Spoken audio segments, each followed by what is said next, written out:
everybody. Welcome to Living One. My name is Deeksha, and I will be stepping in as your host today for the intro and the end. Firstly, I want to thank you all for allowing me once more to host Today in Place. I'm so glad and honored to welcome all of you to our next Living One webinar. For those of you who don't know, Living One is Kyrillos' monthly webinar series, now in its 6th year. With guest speakers from around the world, we listen in to how people are bringing their ethics, minds, and lives into alignment with nature for earth and animal liberation and revitalization. Our second series of 2025, Encounters with the Unseen, delves into the critical, ethical, and ontological dimensions emerging from non-duality and our existence in a world of persons, only some of whom are human. Over the course of this series, 6 speakers discuss their experiences with and explore of the less than obvious, often non-material worlds. Journey with us into unseen territories and discover how this deeper understanding can expand and restore wholeness and connection with the vitality of our living cosmos. Our guest today is Per Ingvar Haukeland. Per Ingvar is an eco-philosopher and a professor at Southeast Norway in the Outdoor Life program. Per Ingvar collaborated with the Norwegian philosopher Arnes for close to 20 years, including on 2 books, Life's Philosophy and Deep Joy, Into the Depths of Deep Ecology. Per Ingvar is a panentheist, Quaker that honors and celebrates life's plurality and oneness in all of its forms. He is the co-founder of the Alliance of Wild Ethics, together with David Abram, Stephen Harding, and Per Espen Stoknes. As a 19-year-old, he spent a summer studying with Zen master and teacher Thich Nhat Hanh. Per Ingvar's current research interest is in a renewed sense of indigeneity, land as home and nature cultural practices in 3 Scandinavian animistic traditions, the Sami, Ven, and Norse, contributing to a dialogue between the old and new in an eco-animism for our troubled times.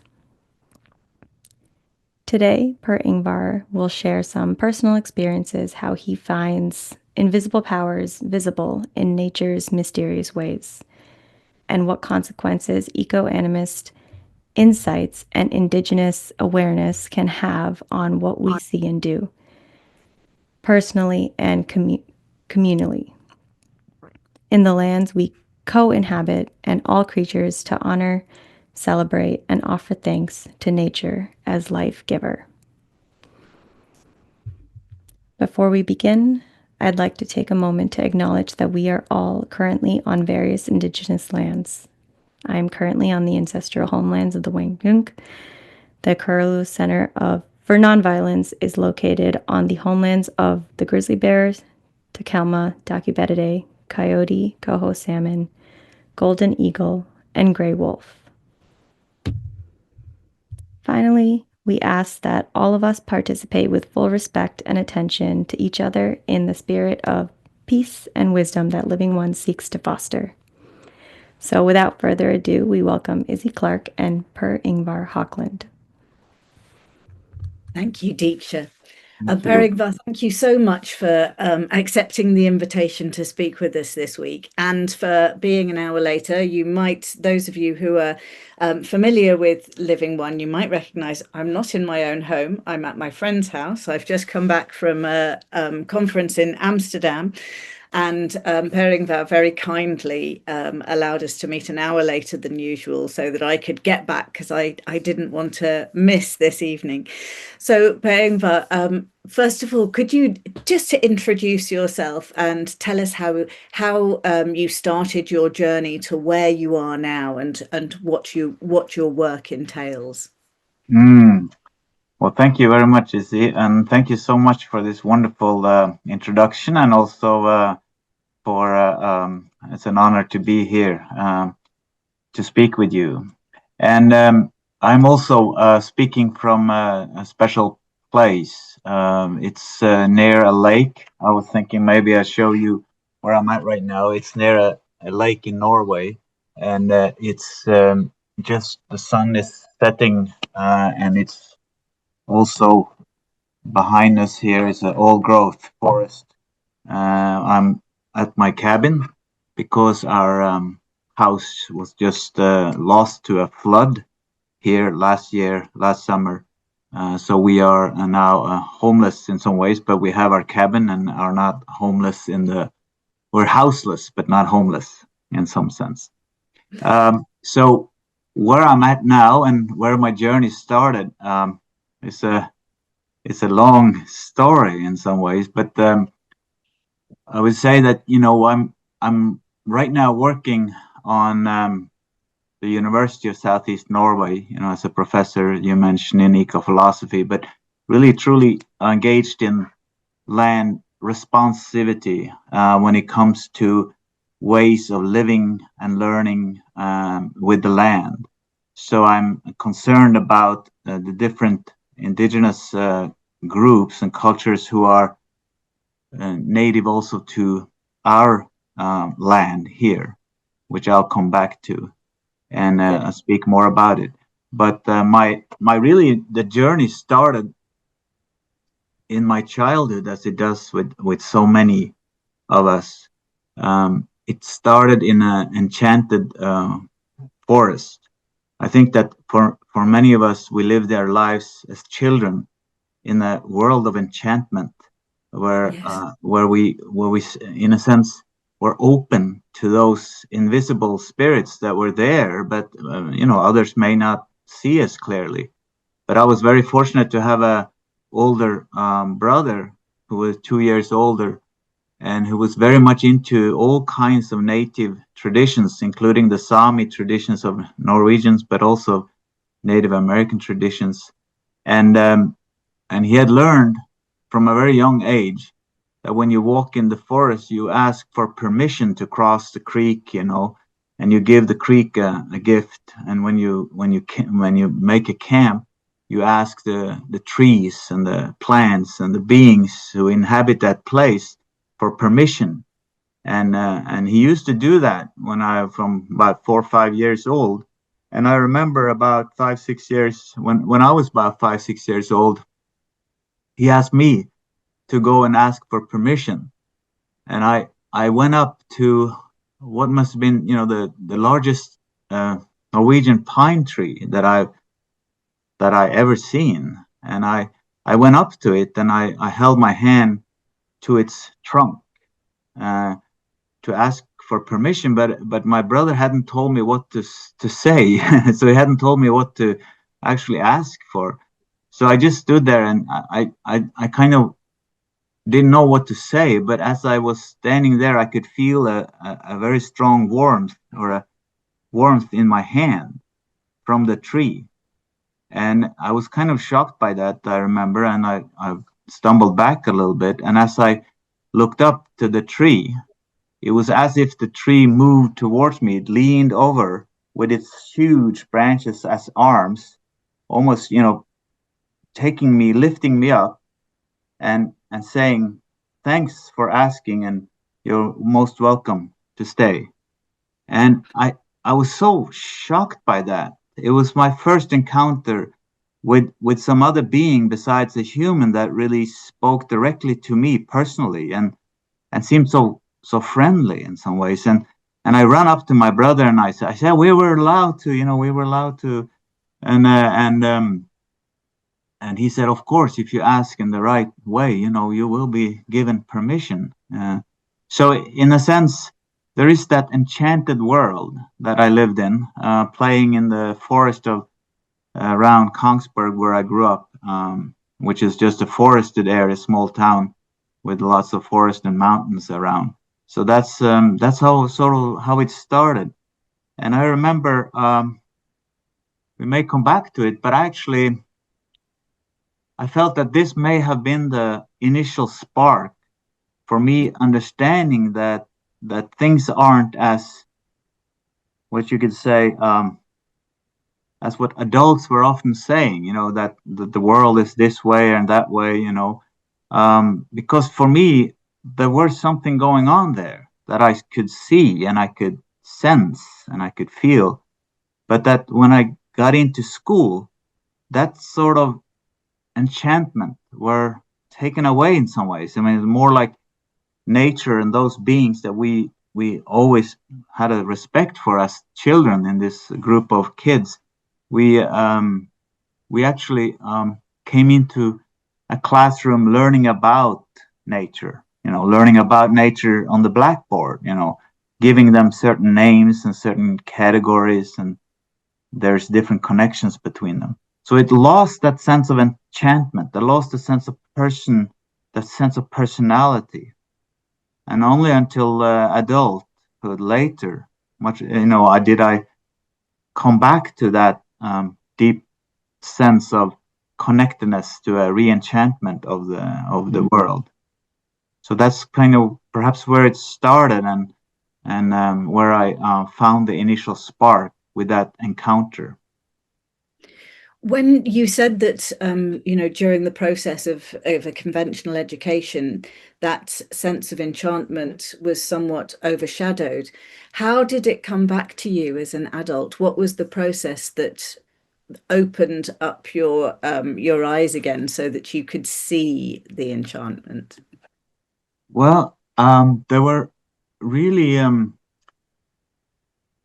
there were two specific things. One is that I left to the U.S. When I was 18 years old. I lost that sense of connection, I think, through my school and teenage. I was still very into nature, but the sense of enchantment, where you see the other beings as personhood and so on, I always had it, but it was kind of less, less part of my life in my teens.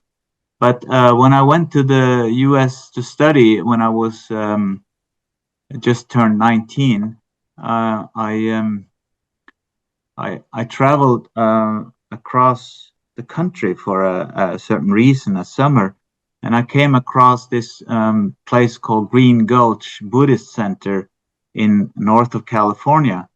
And that summer, the Vietnamese Buddhist monk Thich Nhat Hanh Thai was actually a Zen monk at that in the mid 80s, 1980s, and I didn't know who he was, but I felt like when I met him, it was almost like he radiated a sense of peace, not just peace, but a sense of connectedness. And he provided us with many kinds of practices, among them walking meditations and mindful breathing and eating and so on. And I started coming to myself and as a coming back to my senses in some ways. And as I was practicing further onward by myself, hitchhiking around, I came to north of California in the redwoods, and I was meditating. I remember on a rock in the middle of the stream, and as I was meditating, there was with another friend or a person I met. He said he's going to go for a hike, and after a while he came back and he said, "Are you still there?" I said, "Yeah, I'm still here. I'm sitting here. Are you sitting here for many, many hours?" I didn't notice that, because what happened is that as I saw the meditation, I looked up. It was as if all the trees were in a way awakening, and that they moved towards me, and they all were in a concerted focus. It's almost like when you are on the stage or something and everybody looks at you, Oh. And then suddenly it was like everyone looked at me, and it was like, welcome back. Welcome back to the community of all beings, welcome back to that sense of connection. And it was amazing. It was a deep experience. And I felt then after that it was never lost, so that helped me a lot. And but I was still searching because I was practicing Zen for a few years, but I didn't quite find my way. I was a little feeling not quite at home with the language that was there, but I really appreciated the practices. But so I was still searching, and actually, it was in 1989 when I came to the University of Oregon to do my master's degree in eco philosophy and pet education. Then I met this Hopi elder called Thomas Banyakia, who was not sure if I pronounced it correctly, but he was a Hopi prophet, one of the elders who were the first to speak in the United Nations Assembly. And I was spending time with him and wanting to learn his ways and his culture. He was really tuning me back to that sort of native indigenous traditions of my childhood in some ways. And and then he said something very profound.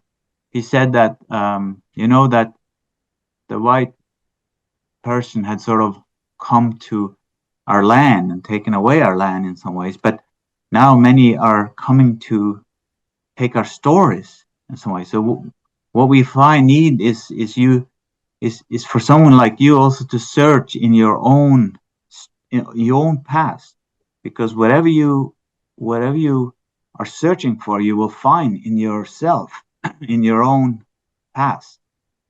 And I thought, wow, that was something new, and so he knew about the Sami people and so on. And so he said, you should go back to Norway. And so I did. I went back to Norway, and I then discovered something I never had thought existed, which is very strange. You travel around the world to search for connections and cultural indigeneity in some ways, and it's right there in front of your eyes. But what I realized were many things. There were, among other things, that the Sami tradition, the Sami people who have been, in many ways persecuted, oppressed, and colonized, and they've been assimilated and searched to become modern in some ways by not being able to speak their language, like in boarding schools, same in other, indigenous cultures. But still, there were actually some people who were practicing ancient traditions of offerings and ancient insights. I didn't have access to that in this early 90s. I came back to Norway in 1990, and I traveled around the Sami land, the Sapmi, but it was very difficult to get at that time any contact in some ways. It came later. But what I realized is that there were other people who were connected there. And these were also the Kven, the Forest Finns, the Finnish people of Norway, and also the rural Norse people who I myself belonged to. And these were, of course, very old traditions, but there are still remnants of that animism still left. Actually, my own grandfather in 1990, I asked him, whether he had seen the nature spirits, and he told me he'd seen several nature spirits, both the Nis and the Huldra. And I said, why didn't you tell me about this? He says, well, we don't speak about it. It's unmodern. It's thought of as sort of it's nothing we should speak about in some way. And I just hit me that all the way up to our time, actually. So at least up to the 50s in Norway, in the 50s and 60s, the animistic culture were in rural peripheries were quite present. And so not just the Sami people, but the Norse also. as I probably may have mentioned, but they're the people there are coming, back to ancient times, but these are many thousands of years histories that have lived with I, this land. I was going to ask you about collaborations with Arne Næss and David Abraham, but this is just absolutely fascinating me. You mentioned the Nis and the Huldra. Could you the spirits? Is Nis water spirit, or am I remembering wrong? Yeah, well, the Nisse, there's many different spirits in Norse traditions, folklore, and so on, and there are they're the spirit of the water, which we call Nukken in the lake here. We call that Nukken, and the spirit of the waterfall, which is called Fossegrimen, which actually were the most famous Norwegian fiddler, parting fiddle, is said to he lived in the 1880s, and he traveled the states after a while because he became really famous for his fiddling. But he had learned his tunes from the Fossegrimen. So it's like Robert Johnson, someone who is making a bargain, they say, with the devil. But here, there's like these spirits of nature that teaches you the skills of the music and the musicality and the tones. So he was actually making different sounds of that. You can see that today. There are some harding fiddle plays that are called Fanditullen, who is dating back to Myllarguten, who is this person. So there are these spirits, and they are not, they can be helpers and also be foes in some ways. So they are important in people's lives, and they're everywhere. Even when I worked on a mountain farm, my wife and I, we were herding goats on the summer farm up in the mountains for a few seasons, and the old woman there, who we call Budeie in Norway, were actually speaking of the Nisse and the people of the hills living in the land of the mountain farm. And whenever you throw out the water that you've used maybe inside, you would always call out to this spirits to say, watch out, and so on. And you would give them gifts, and there's a collaboration there. But these are, in many ways, mythical or mythopoetic expressions of powers of the land. So this is quite interesting because, these powers of the land has also a very visual aspect to it.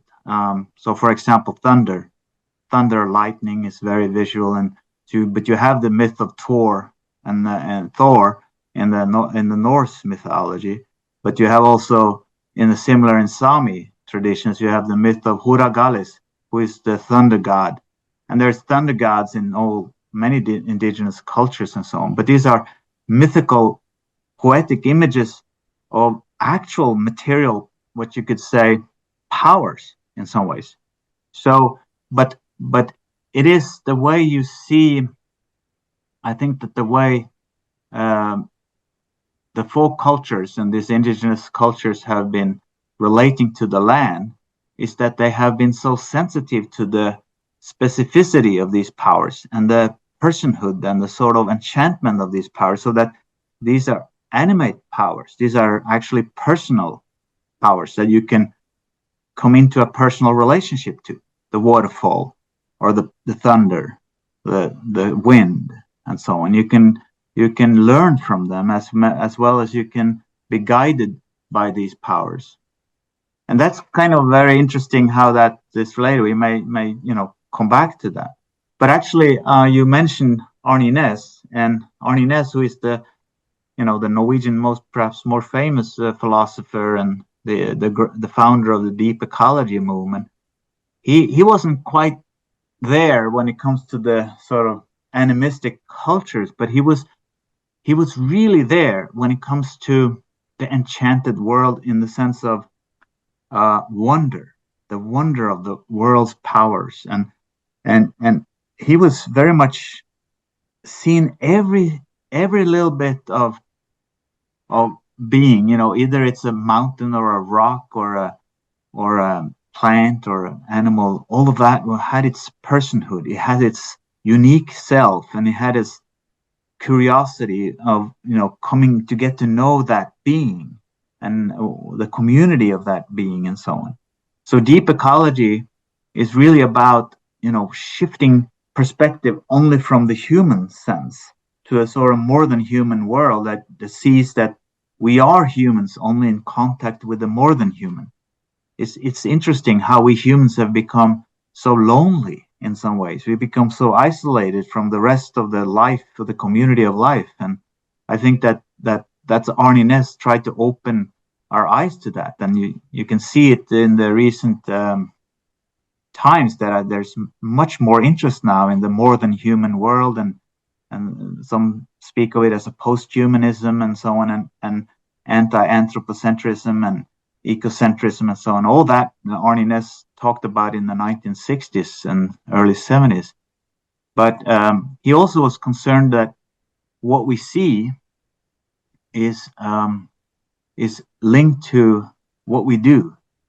So that in a way we try to find a ways to live according to the depth of what we see. So if we see how we are integral to nature, we're not separate from it. That's just an abstract thought, but we're integral to the land, then we have to live accordingly.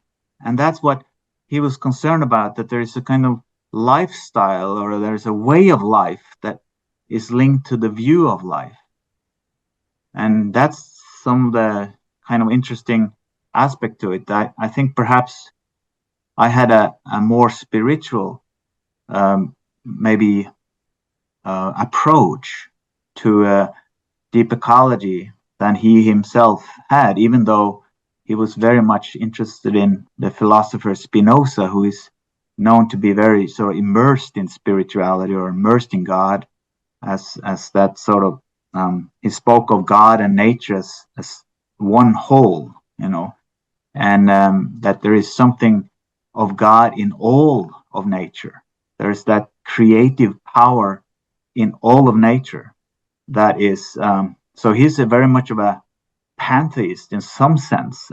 Some people would say pantheist, but I think of him more, Spinoza now, more of as a panentheist, meaning that there's something of God in all beings, but God, or whatever that is, God or the spirit or life or whatever that is beyond our grasp.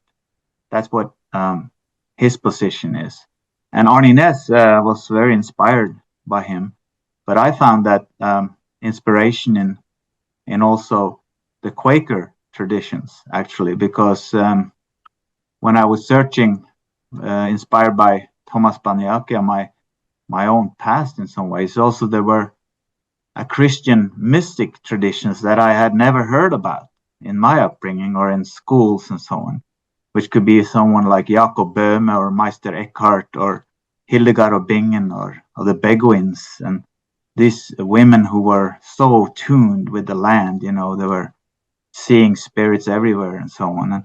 And I found really a relationship to these mystics, and one of those traditions were the early Quakers also, who were seeing God, that of God in all beings, in every creatures. So and they had a practice which is quite. They have a practice which is quite similar. We have a practice that is similar to Thich Nhat Hanh, or the sort of mindfulness, or the silence and stillness and the breathing and so on. But anyhow, I think Arne Næss were also important for me to open my eyes to the more than human world. And I think David Abram, whom some of you know, is certainly brought that onward.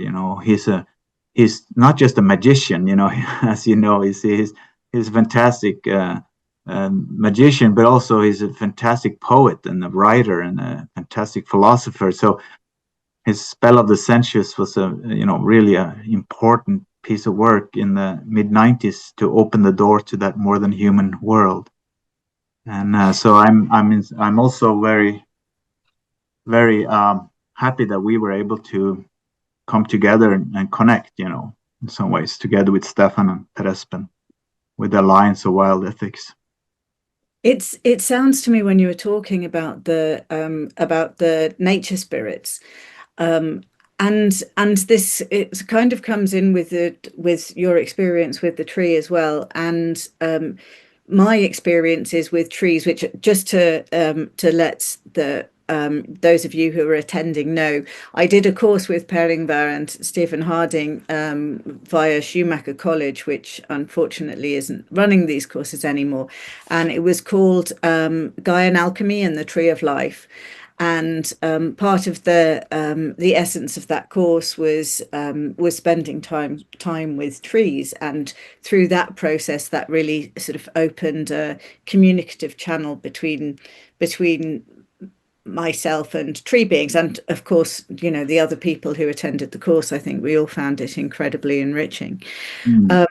But what I was thinking was, you know, Per Ingvar, how in poetry a word is used that it means its literal sense, it means its metaphorical sense, and its allegorical sense. It means everything it can possibly mean simultaneously. And it's like this, you say, so, you know, Arne Næss would see, you know, all these more naturalistic aspects of the tree and the waterfall and so on, and somebody else sees the you know, the spirits in them. But it's like you're looking at the world saying, there's God, there's bryophyte moss of this particular species, and there's the spirits that are related to this. It's all there, and there isn't a division between this is spiritual, this is religious, this is science, this is fact. It's all there. Exactly. Yeah, I think that's very important also in my approach now, to try to bring together the old and the new in some ways. That's why I would call it a kind of new kind of animism, where we are seeking to bring a balance between also new science. Actually, new science, of course, is totally in line with much of this kind of understanding of connectedness. What is perhaps missing will be the spiritual dimension. It's coming, you know, of course, but it's going to be, I think, the next big area where we're going to be looking at this kind of deeper synchronicities that is beyond this material expression. So that, for example, things like telepathy, but also just synchronicity in the sense of Carl Jung's understanding of it, is really, I think, something we will be more attuned to, as we were saying. So, but it's quite. This is it. It is there. It is all there. So that in some ways, the material world that we see has a spiritual ground in some ways. There's a deeper, if you look deeper into your home or the way where you live, if you connect to a tree, it's a kind of the way you just sit there with the tree and just connect to it, or just kind of take it in without no sort of prejudice in some ways. That there's something of the deeper of the personality of the tree that may come across, and actually this happens to me, and things like that happens quite a bit. I can tell a story that I yes, please because I was my house, which was taken by flood now, but there was a morning where I came up a little, went out of the house, and I had to go to the office, and I was a little late for a meeting, and I was rushed a little bit. And as I came out, there was a small bird lying on the ground, and I thought it was dead, just down the steps. And as I went down to stop and hold it up, I saw it was actually still alive, and it's very shivering. It's a small of the birds, one of the blue tits that is in the Norwegian area. So I knew the family a long time because I've actually fed those families for many generations of them. So, but when I was staying there with seeing this bird, it was fallen out of its nest. It has a nest nearby, and I walked up to the nest and I looked. Oh yes, there's 3-4 others, small birds there, and the cat is around. There's not our cat, but there's another cat in the neighborhood is kind of a little bit searching for those. So I thought, okay, I have to find a careful way to put the bird into the nest. And a few days after, I looked into the nest and they were all gone. And I thought, I hoped it made it. And one day, a little later in the summer, actually, I saw a few birds. I was sitting like I'm doing now with a big window, and the birds. There was suddenly a bird coming up to the window, and he was knocking on the window with the beak, and it was knocking like that, and it was flapping with its wings, and suddenly it was joined by 3-4 others, and they were all sitting next to each other, looking directly at me, and they were all kind of flapping. And the first bird was saying, there he is, the guy that helped me, here he is. So we all give him some thanks, and everybody was cheering and doing all that stuff, and I was cheering back, and thinking, oh God, thank you very much for, and so it was such a wonderful connection. And just about 3 weeks later, I was on my way in a car to Kongsberg, where not so far from where I grew up. I was going to have a meeting at the university there, and I was driving, and it was quite late, and I had to drive in a road that was very windy, and I was perhaps driving, faster maybe than I should, but I was still within the limit, but it was still a dangerous area. We trust you. We trust you. But it was in the dangerous area, and I suddenly, as I was driving, I saw in the side of my eye a bird coming in and hitting the car, and he said, "Bang!" right into the side of the car, and I was so shocked, and I put my foot on the brakes. And as I was braking, I came right around the corner of the road, and around the corner, a huge 18-wheeler was standing across the road. It was standing there, and if I hadn't stopped with the brake before the curve, I would have not been here now, for sure. So that bird saved my life. And I remember, I had to go back and try to find the bird to give it a proper burial and so on. But I couldn't find the bird. It was nowhere to be seen. But as I walked there, I could see a lot of birds up in the treetops. So those are things I've experienced many of these kinds of experiences. And what are they? I mean, what are the connection there between what I did to that little bird, saving its life, and that bird saving my life? So in a way, it's almost like for many an invisible bond there. But for me, it's very visible. It's very evident. It's very clear. There's no doubt in my mind. There's a relationship there. So these are kind of experiences that I've had quite a bit. And that's such a phenomenal story, Per Ingvar. It completely took my breath away.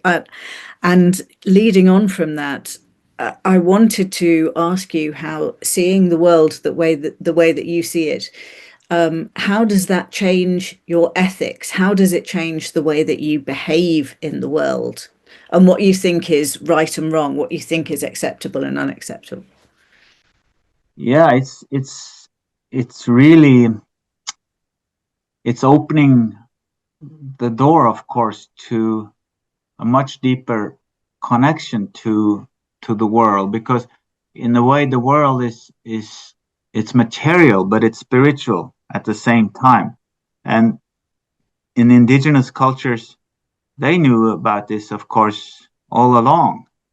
So they could have special people. In the Norwegian tradition, there would be Volver, and in the Sami, there would be Noaider, or shamanistic practitioners, who were the bridge between these two worlds. And of course, they were maybe a translator or an interpreter of what these connections meant for people in their lives. But we all have that in us. We all have that sense of connection, but then we can all see that we can train our eyes to see those connections. But the things is that there's so much else going on in what we see, so that we have to really train our sense of discernment. How do we discern what is from what?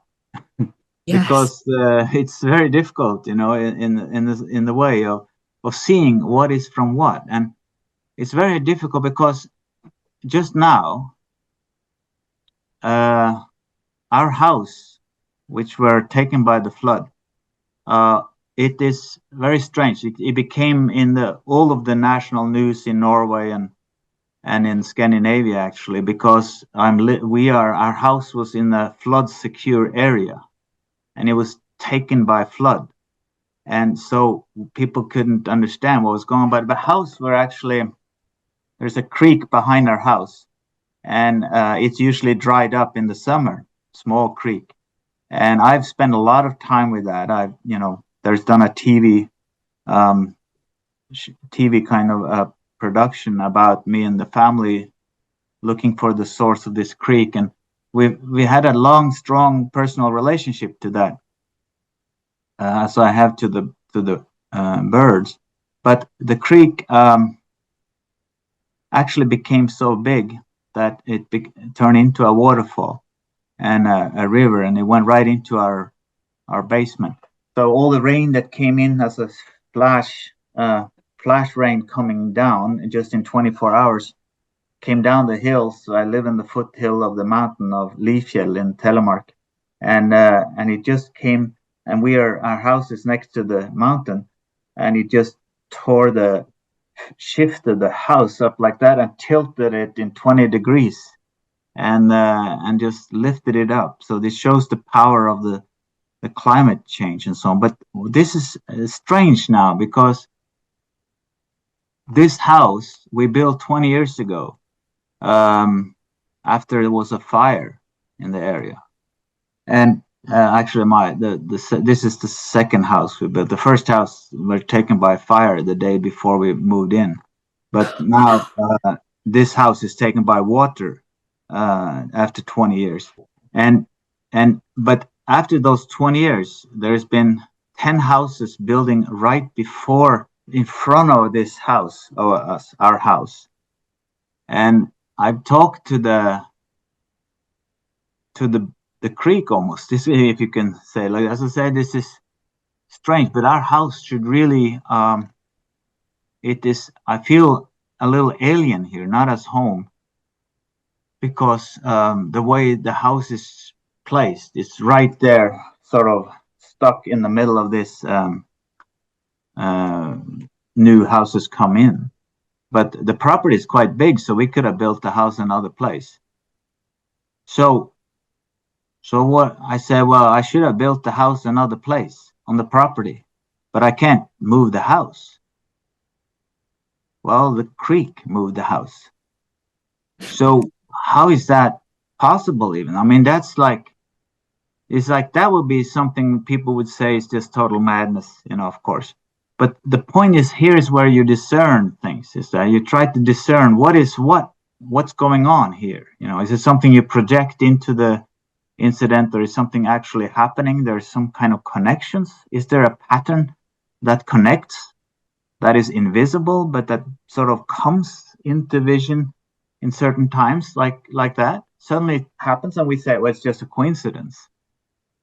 But there may be some meaningful, what Jung were calling then a causal, meaningful incidents where there's something happening like that. And I think that sensitizing ourselves to these connections will mean that we are, really respecting or attuning ourselves to the land and the spirits of the land in a whole different way, So that means that an ethics of that, which means an ethics trying to do the right thing in a way, is a kind of land ethic. If you think of all the Leopold, because what I've learned from indigenous cultures is really that they're so focused on the land as a home, our land as that which we belong to. We are co-inhabitants with all the beings in that land. They are kin, they are family.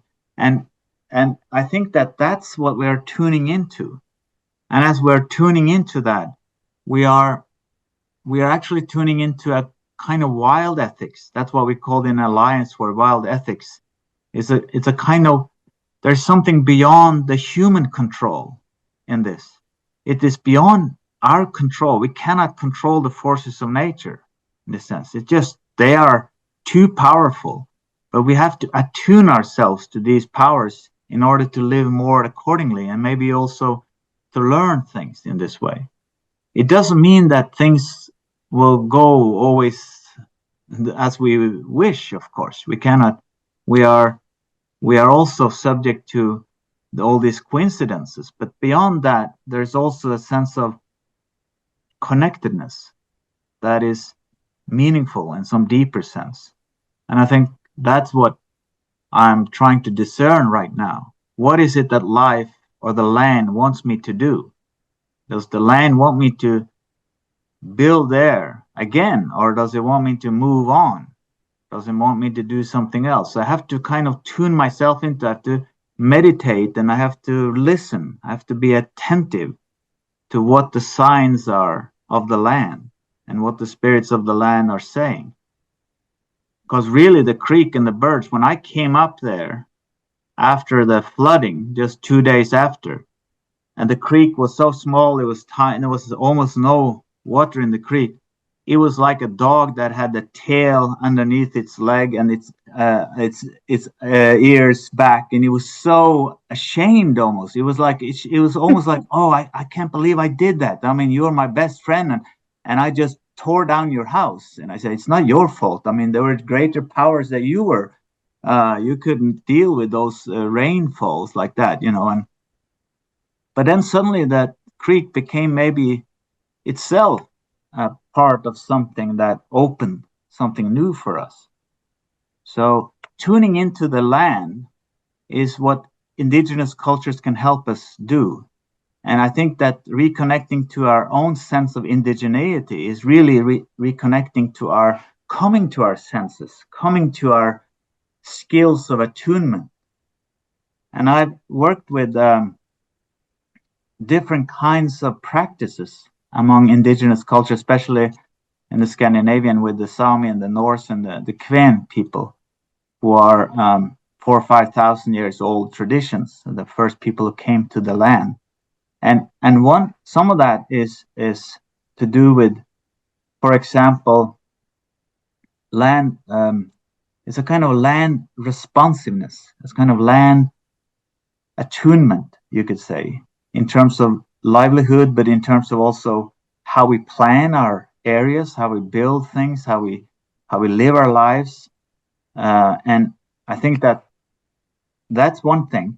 The other thing is to reconnect with oral cultures and the stories of the land, because land is full of stories. I mean, there's the stories of the land is incredible, and indigenous cultures teaches us really how to connect to that. It's really incredible, because we are connecting to something that our ancestors were very much attuned with.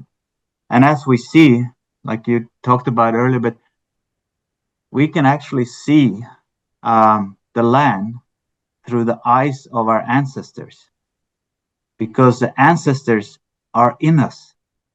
They're in us. We are an expression of our ancestry. So sometimes I'm really surprised, and maybe you are too, from where do you see? Or from where do you feel? Sometimes it's almost like I'm feeling something that some other being is feeling in me. It's something like I sometimes I think it's some of my ancestors who are seeing the world through me in some ways, or feeling the world, sensing the world again. It also comes through in dreams, and those things makes it very exciting. I mean, that's the kind of enchantment of the world again. And I think it's really, It really is. exciting. I'm mindful that I haven't given anyone else the opportunity to ask you any questions. So please, if you do have a question, put your hand up. And in the interim, I totally get that and that has struck me very profoundly, Per Ingvar, because sometimes I sit in the woods and something, my peripheral vision, and I know that what I'm seeing is animals that are no longer there. The boar who is no longer there, the wolves who are no longer there. I feel this sense of all of this past in the place that's, and there is a certain a certain feeling of grief, but also a sense of their actual presence, which is simultaneously, as well as the loss, joyous somehow. Yeah. Which is a sort of strange thing. Yesterday, when I was in Amsterdam, I had gone into the shop and into a shop, and a man was talking to me, and he said, "Oh, I can read stones. I can tell what people." I can tell things about people. And I said, "Oh, what can you tell about me?" And he spoke a little. And the final thing he said was, "You're very alone inside." And that's something that I experience. And I regard it as there is a sense of a sort of homesickness feeling. And I feel less alone when I'm with the trees in a wild place. Anyway, I was thinking, oh, that was insightful. And I walked around the corner, and there were two police women riding on horses down the street in Amsterdam. And as they were riding past, the horse closest to me stopped. And the police officer was laughing. She couldn't make him go on. And he turned in the road. She couldn't make him, and he put his head, and we touched our foreheads against each other. And she could not make the horse go on. And it was as if the universe had, or I'd provided that sense of loneliness that I experienced there. The horse, you're not alone. Yes. Yes. I felt it so profoundly in that moment with that, generous being of, and the man seeing that in me was, that had been a little bit of a surprise. But then when it was, and so I wanted to ask you, there's no hands up, but I wanted to ask you, you mentioned this sense of attunement that it's a skill to develop, a way of seeing. Do you have any suggestions for how we can sort of fine tune this sensing? Well, I think that we all have it in us, so it's something we have been sort of learned not to see in some ways, but and we also have learned not to trust what we see, because many of us see different things. Like, for example, my child Ingvild, who climbed a tree when she was a kid, and standing and speaking to a spirit of that tree. Every time she came back from kindergarten or from school or something, she came and spoke to the tree, and and it's like we adults tend to have a thing there to say, no, that's not the real thing, but it really is opening up that reality has this depth, and to try to just take your vision seriously. I mean, what you see. But I do think that's spending time in nature, or spending time with our fellow co-inhabitants, to realize that kind of community of neighbors and beings, kin, in your place, and just spending time getting to know them, and really, really curiously trying to understand, who are you, and what are you? That kind of openness when you don't speak about, but you're starting to speak to. You're actually in dialogue. You will realize when you do that in a certain time that it speaks. Everything speaks, and you can come into a correspondence or a dialogue with the other. And I think that's is something we all can do. I think there is a hand there. There is. It's Katarina. Katarina, please unmute yourself. Yeah, thank you. This was really nice listening to. And as a fellow Nordic person, I'm from Sweden. I live in Sweden. I know all about the sagas and the nisses and all of this. I was thinking about, and you talked about how you can see with your ancestors' eyes when you look around you. And I kind of saw land as my ancestors. And I had this, I was learning to become more embodied. And then I needed a name for what happened with me and the place. And I called that emplaced. So because I think the disconnection so many of us feel is because we're not really locally rooted. And for me, this feeling of emplacement is, I don't really know how to explain it, but it meant the world to me to understand that it was not only to live and inhabit my own body, but to be in synchrony with the place. And I don't know if it makes sense to you or... Oh, it makes a lot of sense. It really beautifully put, it's really wonderful. And I think I share a similarity with that, because it's almost as if, for me, I've been kind of conscious about, I've been working with place a lot, but in the recent time when I work with the Sami and the Norse and so on, that I find that the land, the indigenous, I'm starting to try to understand what is the land, because the land is really, it's very local in some sense, but it's also more than. And I find it's beautiful that what you said is you can actually not just relate to the land, but you are almost seeing from within the land. It's almost like you are the land and you're seeing I'm world. part of the land, and the land becomes my ancestors. Yes. Which makes me feel always like I belong everywhere I come, when it's not too much of cities. Yeah. In the city, I can do it with there are trees and stuff in the cities, but it's easier when I'm in more natural settings. Yes, that's great. I think when we spoke about wild ethics, it's easier a little bit in the wild, but the wild is not necessarily the wilderness. It's just the wild that is beyond the control of human. So when you're in the park and you're looking at the birds playing in the treetops, that's wild. I mean, it's not controlled by that. The park itself has an artificiality, but it's still wildness there too. So it's everywhere. So it's very good that you're pointing that out. Thank you. And it speaks to the wild in you, like, so this the process of rewilding yourself. Yes. Yeah, thank you. I've been really enjoying your talk. Yeah. Thank you very much. Thank you. There's Sunny has her hand up, and then after that, Andrea, who sent a message saying that she wants to respond. And so, Sunny first. Thank you.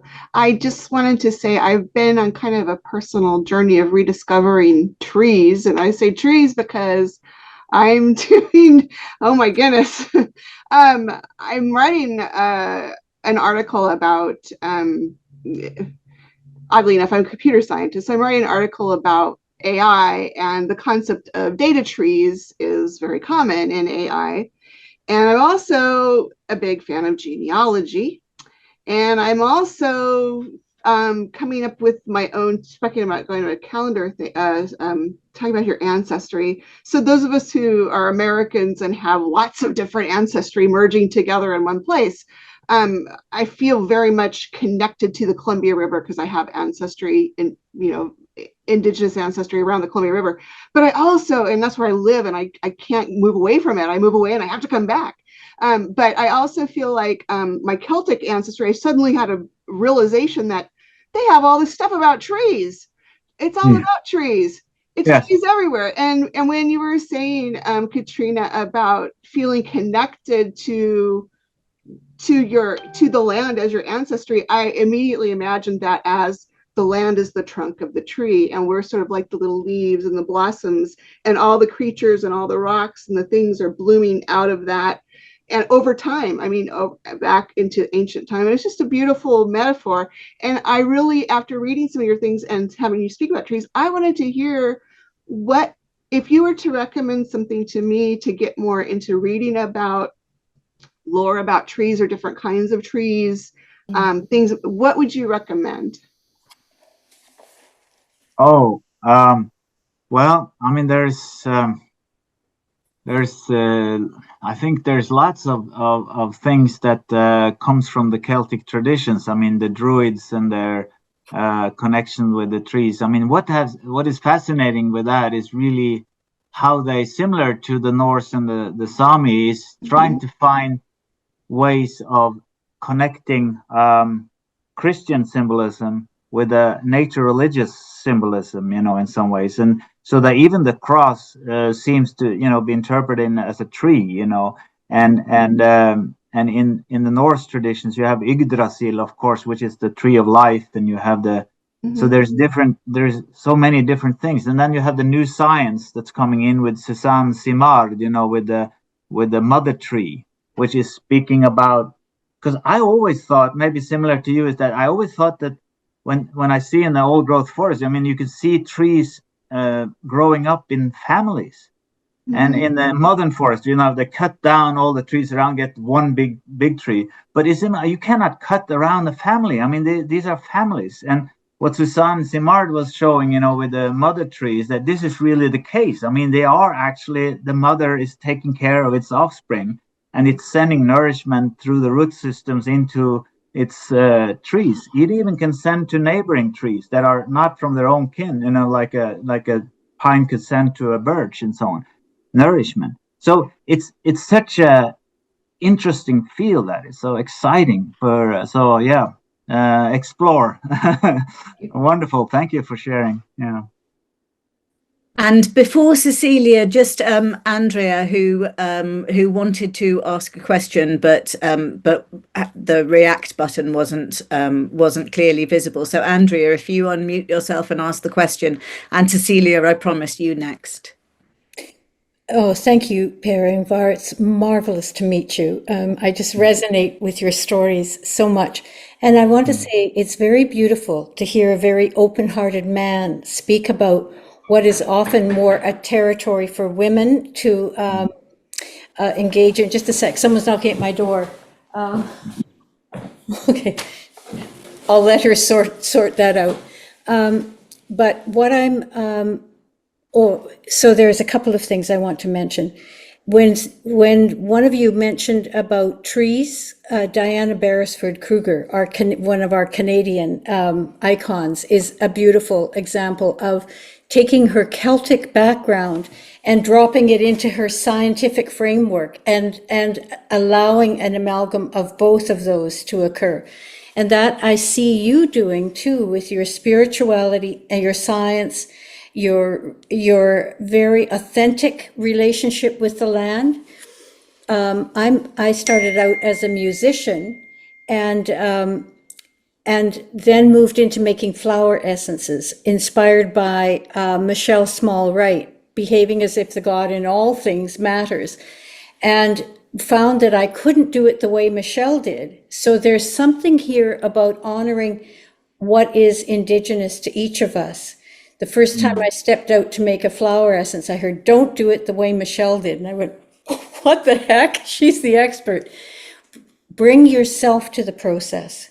So as a musician, I couldn't bring my grand piano into the yard, but I used overtone chant. And that became the complementary feature of my own expression with the plant kingdom. And you've beautifully described the field, the energetic field that develops when we do that. And we are being trained, we're being worked by all of nature, if we are open to that, to becoming more fully who we are. And I think that is the deep ecology, is the emergence of who we are in ways that we can't predict. I mean, it's been 30 years that I've been doing this work. And I feel like I'm just now, as a 75-year-old crone, starting to really land in the true potency of what this work means now as I bring it to another level of expression. So I've just loved meeting you. So thank you. Well, thank you so much, Andrea, for sharing, and wonderful to hear your view. Also, I think it's so important what you say also about, that when we reconnect to our indigeneity in some ways, which is complex, as of course Suni was pointing to, we have, many strands, but it's still there. It's something there in our ancestry that is bringing with us. But I also try to see, like I think maybe you're doing, is trying to explore ways and how to give that voice or to give that expression. So, for example, in music, like in singing or dancing or in artwork or craft work or different forms that you can give those spirits of the, expression in some ways. And the Sami traditions of yoiking and the Norwegian and the Swedish traditions of cooling and locking and so on are ways of connecting. And you can do that with the plants as well, as you're showing. And Absolutely. so it's a really something that opens a whole new way of being. And I think that it doesn't mean you have to be, born of that land. You don't have to be linking back to some archaic tradition of that land. It's just a matter of connecting to your own sense of attunement to the land, the sense of your you're coming to your senses and making sense. But sorry, it was a little more. No, we could talk for hours, but I just want to add that there is a combination of spirit and eros at work in this. Yes. And that Yes. is one of the things that is very difficult for people in doing this, because they want to spiritualize it out of the body. And actually, it's a far deeper, more complex remembering of an eros that is united with the land. And to hold that and run that energy, to feel comfortable in it, I've got a snake shiver going up my whole body right now, is Yes. part of the whole thing. Yes. And if I may just intuitively add a possible perspective to why your house was twice removed, you need to be constantly on the move. What you have to offer belongs in the flow of the world. So I don't think that's not the whole answer, but I think it is a piece. Don't get too comfortable in one place. You're needed as a global ambassador. Yeah. Thank you. Thank you very much, Andrea. All right. I need to leave. My friend is knocking at the door. Okay. Okay. Thank you for this. Thank you. Thank you. Cecilia had one also. Yes. Yes, Cecilia. Thank you. Thank you. I've so appreciated your stories, all of you, and Andrea too. And I would chime in on recommending those books by Diana Beresford Kroger too, and want to also mention Dorothy McLean's books. She was like the spiritual secretary for Findhorn years ago, and she communicated the spirit of the land and different kinds of trees and nature beings. And one of her books is called Call of the Trees, and another one is To Honor the Earth. And she was a wonderful teacher. And I wanted to say that I've had these kind of experiences you've described for many years, including some with birds, and I've never heard a similar story like I've experienced with birds. as you told, and also trees. And I had an initiation with trees, which began and has gone on since then. And they would do things like actually literally stop me when I was walking. They would stop me. I had so many experiences with them. And one thing that helped was camping out in the summer on the earth and being alone. And also I had gotten into chronic fatigue syndrome and a neurological condition, which of course I still have, which really slowed down my brain. And I could no longer work. And I think my actual brain speed got more on the correct wavelength to communicate with the land and with trees. So that was pretty interesting. And I also, and I also have a natural home in the Northeast in the United States. And I need to be here.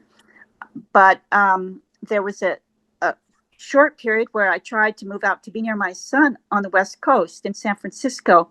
So the first place I went, of course, was to Muir Woods, where the redwoods are. And I'd never seen redwoods.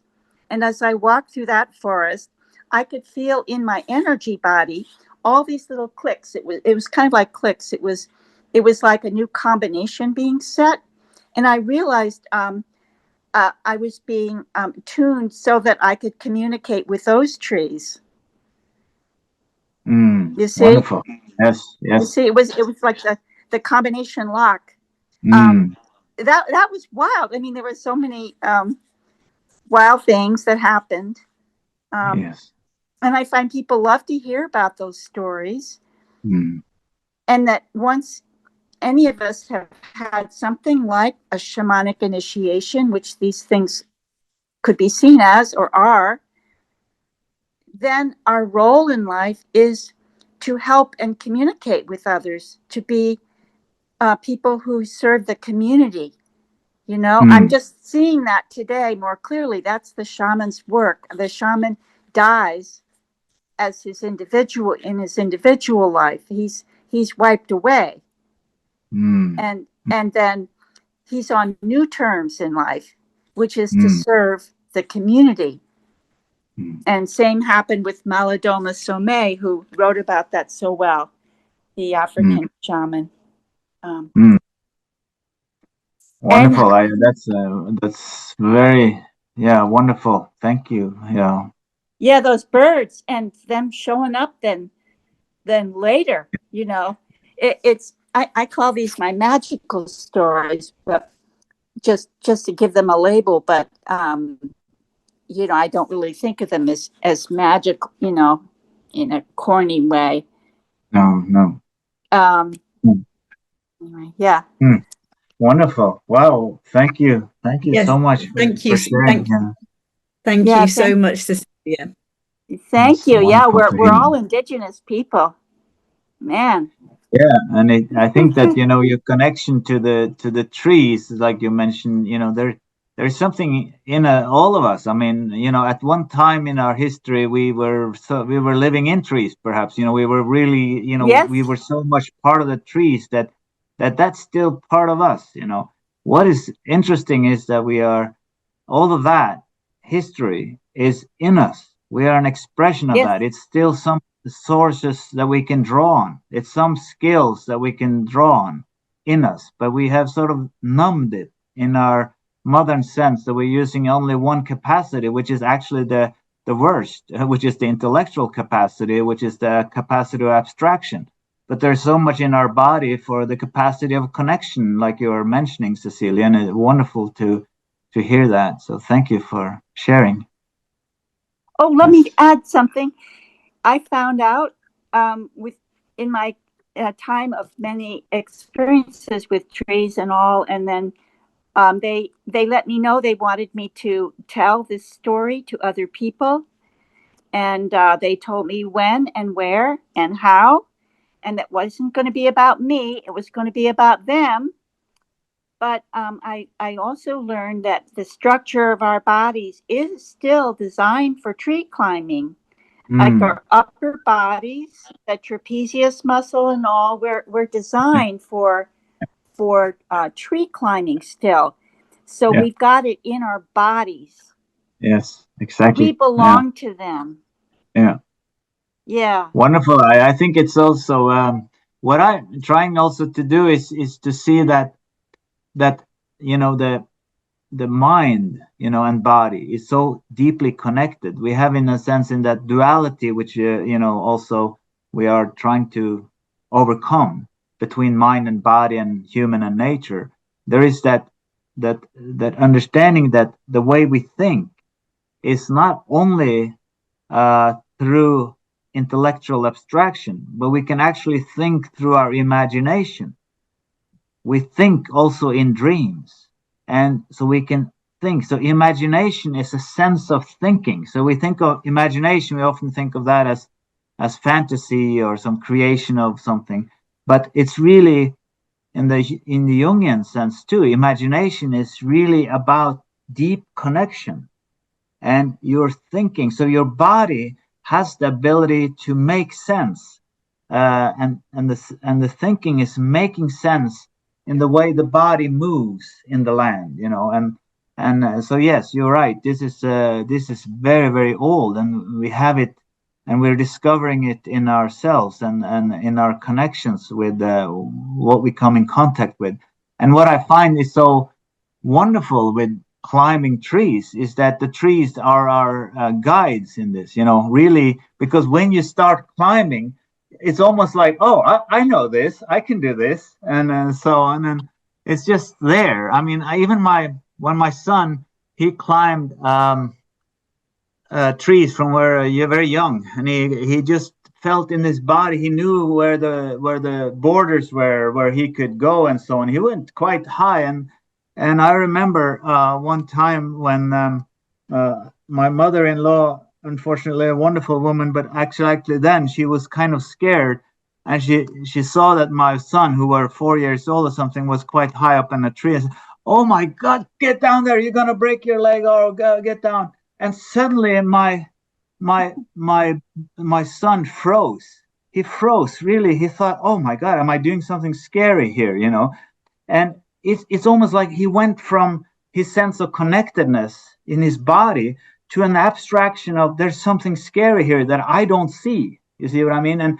And so he couldn't know what to do. So I had to climb up and get him. And it took me about a year to de-learn that from him, so that he could start climbing again. So I think this is what we have actually are doing in the schools. Unfortunately, we are de-learning our kids this natural born enchantment and communication with our bodies, with other bodies in the world.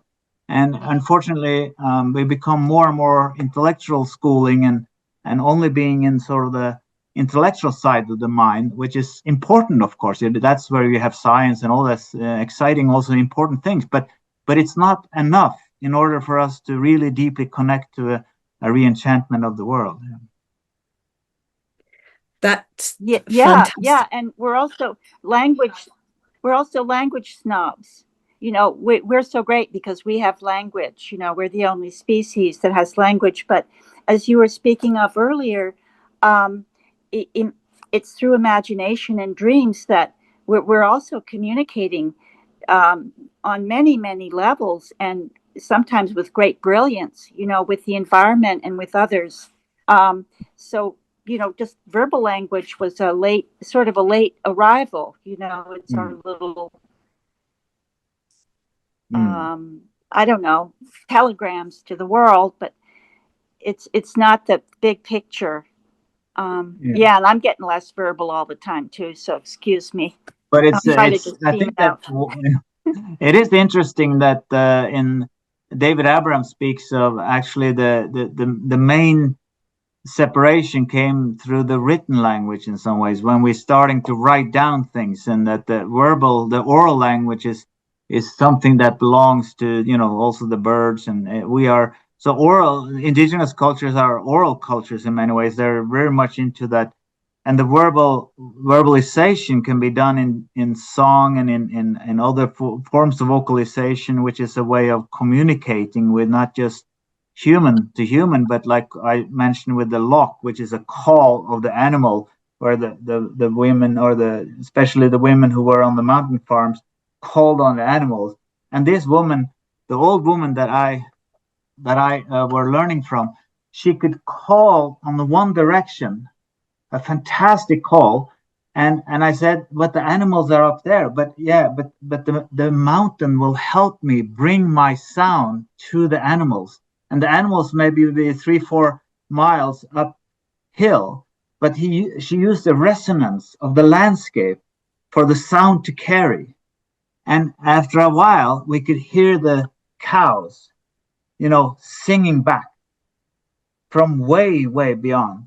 And that's really connectedness, I think, is fantastic. So it's a language, like you're saying, without words in the sense of abstractions, but there's like language in the sense of communicating in a more subtle, embodied way, like a more connected way, like you're saying. Yeah. Could you demonstrate Kulning? Kulning, yes. Yeah. Could you demonstrate for us? Well, you see, as a man, I would use a horn. You could be a Kulnor. A Kulning is the kumada, kumada, so it goes very high and then it sort of calls. But there's so many different. If you want to hear one of the most famous Kulning, I could play it for you if you like. There's a person here. I don't know if it goes down the. Do you want to hear? Let's try it. Let's try, because this is really wonderful in my area where I come from, here, just about half an hour from here. This is a woman who calls on the animals.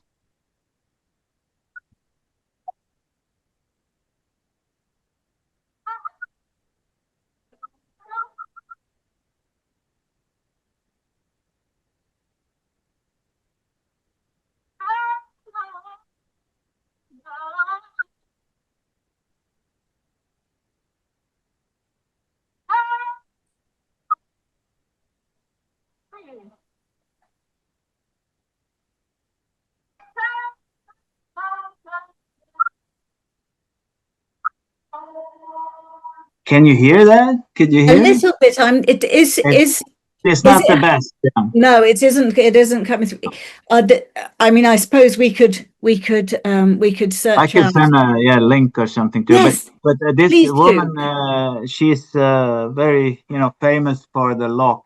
But the men who were up in the mountains calling on animals, they could use like a horn out of sheep horn or something like that they were using a instrument to call on the animals. But it's in the Sami tradition they have the yoik, and they use the yoik to not just call on the reindeer, but also to just speak to the reindeer, to sort of calm the reindeer. And there's a lot of vocalizations, really exciting things. I mean, the singing, the old singing like that. It's something we've done ever since we were in the trees. I think, like with the birds, they sing, sing. So it's the singing is really interesting. Yes. Thank you, Izzy. Yeah. So, that's been Cecilia. You've put your hand up again. Did you want to say any more, or? Yeah, just some quick. In traditional African cultures, many of them didn't have a written language, and when they were imported as slaves to the United States, it was seen as evidence of how primitive and stupid they were. But they knew all about writing, and that they didn't want it. Their kind of communication was much fuller and emotional and spiritual, social, everything, and they had wonderful rhetorical traditions and traditions of music and dancing and all. And so a much more full spectrum communication there, and a deliberate rejection of writing. At a certain point. That echoes some of what David says in Spell of the Sensuous, doesn't it? Cecilia, give that book a go if you haven't read it. I think you'll really enjoy it. The Spell of the Sensuous by David Abram, Abram. So Per Ingvar, I'm mindful that I've kept you for longer than I promised at the beginning, so we really ought to let you go at this point. But just one final quick word. If everyone accepted as you do, and as many of us here have this sense of a world full of messages, through of communications, a land that is alive to us and to which we have a duty to be attuned, how different would the world be? Oh, well, the world will be it's kind of there's the world will be the same, but the way we see the world will be very, very differently, and the way we experience the world, the way we attune to the world, because the world is a meshwork of entanglements of all beings. We are living in communities of beings, and we cannot live separate from each other in some way. So we have to start reconnecting to that community. We are integral part wherever we live, wherever we are. And it's so that one way to reskill ourselves to this land responsiveness, land's responsibility in some ways. So it's trying to actually get to know, not just, well, you could call them neighbors, you get to know your human and more than human neighbors, really get to know them and try to understand, how are things playing out in the place where I dwell, and who else are dwelling here, who are my co-inhabitants, and so on. I think that what has the modernity and the modern life has made us less dependent on the land. So we're less sort of sensitized to the tracks of the animals, the wind, and the changing weather, and we don't see the signs the way our ancestors who were so dependent on the land do. So I think that we don't need necessarily to be self-subsistence as one was before, but by reskilling ourselves, by attuning ourselves to the spirits of that land, to the kind of various and myriad entanglements of living beings, we would enrich our lives, and we would live lives in a more, not just sustainable way, but in a way that makes life thrive more, that makes life blossom more. And I think that's what we are called to do, and that has to do with something we all see, and that life itself is seeking to help us with. So we're not alone in this. We can go to the mountain and sense that power there. We are connected to that. We can gain the power from the river. We can learn the lessons of the voice from the animals, and see we have all helpers everywhere. And so they want all that wants to help life actually thrive and blossom. So we just need to attune more to that. And I think we would have much more respect, not just to our fellow humans, but to our fellow creatures. Thank you so much. And I think, Gay, would you like to say a final word before we let Per Ingvar go back to his family? No, I wish my Kulning was better. Otherwise, I took lessons from a beautiful woman in Sweden. We would have Zoom Kulning lessons. Yes. But partly it's I don't have confidence, and partly, well, only the cows would know the difference, and someone who does Kulning. Thank you so much. It was wonderful. I guess one of the things that I will add, it's a little bit late, but this whole series, just before you, we had a quantum physicist, or actually a quantum theorist, and a cardiologist who spent the majority of his life researching and exploring and listening into near-death experiences. And so that theme of, if we almost as if the invisible were material or non-material, that's not really it, but that was sort of the point of our whole series here, is to make visible and known what is there. Because we've become such a sighted, materialistic culture as such in the majority, it's just not there, and so it has such an influence. And your beautiful experiences and descriptions really illustrate that. Mm. Mm. Thank you very much.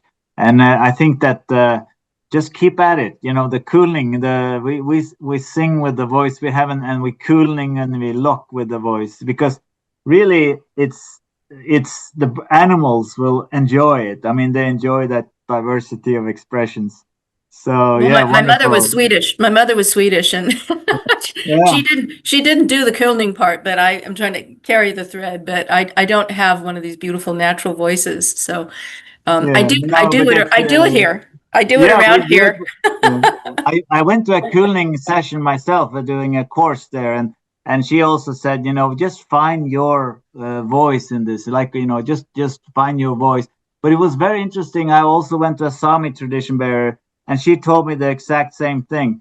Find your voice. So Yeah, actually, the yoik and the cooling is very similar in yeah. how they use the vocalization, and it's not just about you, because it's not you expressing, but it is the land speaking through you or singing through you. Its vocalization is coming from that connectedness, which is quite interesting. You're not singing about the wind, but the wind sings through you when they yoik, and that's a wonderful way of seeing it. And so we just have to find our way with it and try. I do it with my students. We try to go out and sensitize a little bit to different powers of nature, and see what we can, just with our voices. So Well, I had one affirmative experience in this area where I live. A lot of the ranchers let their cows go out. They're subsidized by the government, and they're called free-ranging cows. And so I was out there doing killing. The deer looked a little bit, askew at me, but two cows came running toward me. Either their ancestors came from Scandinavia, or anyways, they did come running toward me. And so that was, I took that as a keep going. yeah, but it's really experimenting, with that kind of thing. I think with the birds that I'm with my neighbor, the birds, I don't try to echo or mimic the birds. I speak to them in my own kind of birdish way, and we're having found a kind of language of it, which is quite amazing. It's really fun. So when they speak to me, they actually speak in a different slang than they would when they speak to each other, because it's kind of we're coming into a repertoire. So it's really all about this connectedness, and how this is a communication in some ways. It's really wonderful. It's fun. It's Kind of great fun. redefines what pigeon Norwegian, Yeah, yeah. pigeon English is. Wonderful. Yeah. That is wonderful. Thank you so much, Per Ingvar. This Yeah. has been an absolute delight and a joy, Mm. and I'm so glad you could join us.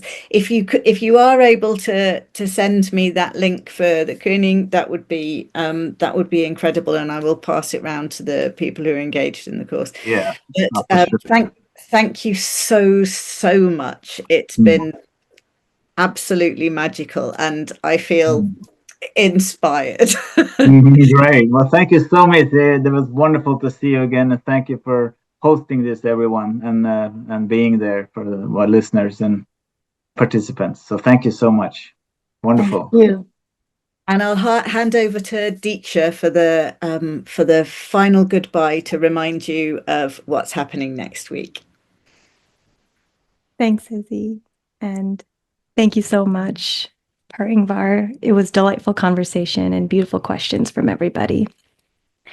Our next Living One speaker will be 1 week from today, on May 30th, back to our usual time of 10 a.m. PT. We will welcome Nina Pikkanen, a clinical psychologist, psychodynamic psychotherapist, and group psychotherapist, Jungian coach, ACC, clinical and organizational supervisor, ecotherapist, and Qigong and yoga instructor. She is also a long-term student of animism and shamanic practitioner. If you enjoy Living One and feel called to support Kerulos, Living One, and all of our sanctuary residents, please consider donating at the link in our website, kerulos.org. For those who have not already joined our Living One course, you are still welcome to do so. Please go to our website to learn more and enroll. Or if you have any questions, please don't hesitate to reach out to us at contact@kerulos.org. And always, if you'd like to deepen your practice with it and experience with attending, please join us in exploring a meditative practice at Vital Breath for Earth, a silent meditation happening every Wednesday at 12 p.m. PT. Once again, thank you, everybody. Thank you so much, Per Ingvar, for sharing your time and wisdom. Thank you from all of us here at Kerulos. We really appreciate you being here. And thank you. Have a great day, everybody, and we'll see you all next time.